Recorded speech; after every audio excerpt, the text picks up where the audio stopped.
Badan Pusat Statistik melaporkan jumlah pengangguran di Indonesia mencapai 7,28 juta. Hai, kalian pernah bayangin nggak gimana jadinya kalau Indonesia tanpa pengangguran? Dimana setiap orang punya pekerjaan yang layak, pendapatan yang cukup, dan kesempatan yang sama untuk berkembang. Indah banget kan? Tapi itu cuman imajinasi belaka. Nyatanya, di tahun 2025 ini, tingkat pengangguran kita masih tinggi. Jika agenda hilirisasi, pemerataan pembangunan, transisi menuju energi hijau, ekonomi kreatif, UMKM bisa kita kawal, insya Allah akan terbuka 19 juta lapangan pekerjaan. Katanya, pemerintah baru aja menjanjikan 19 juta lapangan pekerjaan. Angka yang luar biasa banyak kan?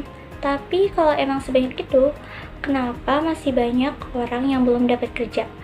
Kenapa masih banyak orang yang udah kirim lamaran ke sana kemari, tetapi belum juga dipanggil HRD? Dan kenapa masih banyak orang yang harus putus kuliah dan kerja serabutan cuman buat menuhin kebutuhan hidup?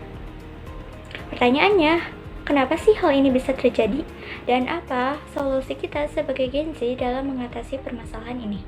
Sebenarnya peluang kerja udah dibuka lebar, ada di sektor teknologi digital, hijau, pertanian modern, hingga ekonomi kreatif. Tapi faktanya, nggak semua orang siap untuk mengisinya. Banyak perusahaan yang buka lowongan, tapi kesulitan nemuin tenaga kerja dengan keterampilan yang sesuai.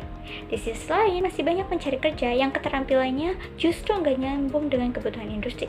Contohnya kayak kuliahnya di jurusan A, tapi poker butuhin jurusan B, plus skill check. Masih banyak perusahaan yang katanya buka lowongan buat fresh grade, tapi pas udah lihat lokernya, di sana malah dicantumin harus udah punya pengalaman minimal 2 tahun.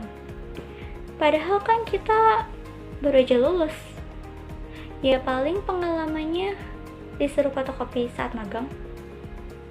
Nah, itu yang disebut sebagai mismatch. Kesenjangan antara kemampuan dan kebutuhan pasar kerja. Dan itu salah satu faktor yang bikin pengangguran kita masih tinggi.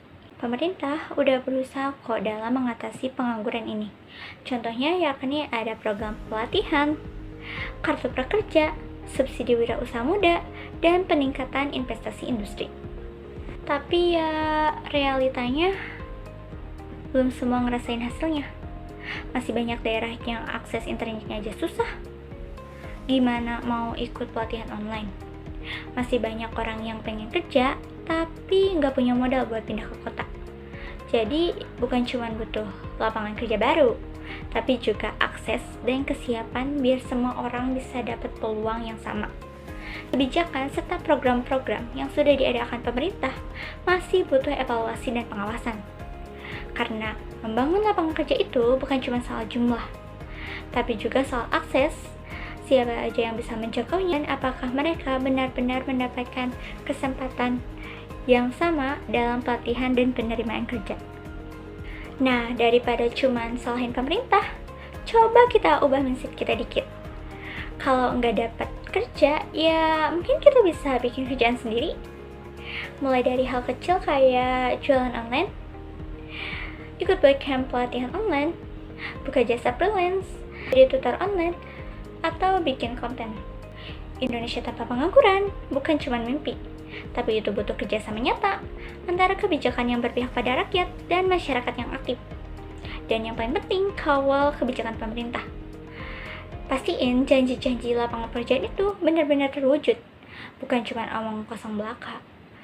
Karena tugas kita bukan cuma nunggu, tapi juga mengawal, mengawasi, dan memastikan masa depan kita dan bangsa ini berjalan ke arah